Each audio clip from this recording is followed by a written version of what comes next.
Hello students, today we will discuss some important question. Mass per unit volume को बोलते हैं हम density. Melting point होता है आइस का 273.16 केल्विन। ड्राई आइस हम सॉलिड CO2 को बोलते हैं। आगे देखो, कौन सी स्टेट रेस्पॉन्सिव है सन और स्टार के ग्लो होने में, that is plasma which is the fourth state of matter. Next देखो, कौन सा फिनोमेना टेक्स प्लेस हो रहा है अगर हम डिटोल को वाटर के अंदर ऐड करें, दैट इज़ डिफ्यूज़न। समर के टाइम पे जो वाटर है वो ठंडा रहता है, जो अर्दन पोर्ट में रखा जाता है, तो वो किस फिनोमिना की वजह से होता है, that is evaporation. Which condition out of will increase the evaporation of water. जितना ज़्यादा टेम्परेचर बढ़ाएंगे उतना ज़्यादा इवेपोरेशन इंक्रीज होता है। आगे देखो, एक अर्ली इंडियन फिलोसफर थे जिन्होंने मैटर को क्लासीफाई किया 5 बेसिक फॉर्म्स के अंदर।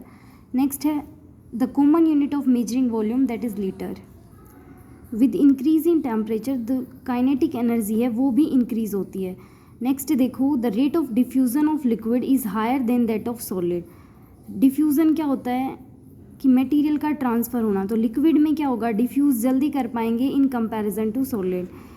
नेक्स्ट देखो, केल्विन स्केल को सेल्सियस के अंदर कन्वर्ट करना है तो क्या करेंगे, जो गिवन टेम्परेचर है उसमें से 273 को सब्ट्रैक्ट कर देंगे तो हमें सेल्सियस में मिल जाएगा।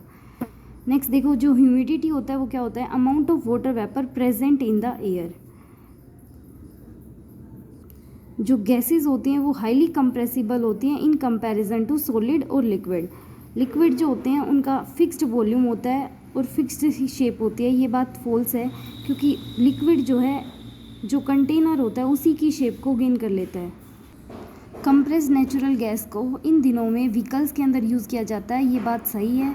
State of matter that can not be changed by changing the temperature और प्रेशर, ये बात फॉल्स है। हम प्रेशर और टेम्परेचर को चेंज करके स्टेट ऑफ मैटर को चेंज कर सकते हैं। जो स्टेट ऑफ मैटर है वो इंटर कन्वर्टिबल है, इसका मतलब है कि हम टेम्परेचर को अप डाउन करके स्टेट्स को चेंज कर सकते हैं। नेक्स्ट देखो, in solid space between the particle is maximum. Solid के अंदर स्पेस बहुत ही कम होता है, लेस होता है, कॉम्पैक्ट फॉर्म में होते हैं पार्टिकल्स, तो ये फॉल्स स्टेटमेंट है। नेक्स्ट देखो, यूनिट ऑफ टेम्परेचर होगी केल्विन, ऐसा यूनिट ऑफ मास किलोग्राम, ऐसा यूनिट ऑफ प्रेशर क्या होती है, Pascal, unit of weight Newton और unit of density kilogram per centimetre cube. उस प्रोसेस को क्या बोलते हैं जब सॉलिड जो है डायरेक्टली गैसियस स्टेट में कन्वर्ट हो जाता है without coming into the liquid state, that is sublimation. कितनी स्टेट्स ऑफ मैटर एग्जिस्ट करती हैं नेचर के अंदर, that are 3 states. The temperature melting point उसको बोलते हैं, उस टेम्परेचर को जिसके ऊपर जो सॉलिड है वो मेल्ट होता है लिक्विड के अंदर एट एटमॉस्फेरिक प्रेशर के ऊपर। नेक्स्ट देखो, what is the state of matter which has maximum compressibility. किस स्टेट के ऊपर मैक्सिमम कंप्रेसिबिलिटी होती है, जो गैस होती है उनकी कंप्रेसिबिलिटी मैक्सिमम होती है।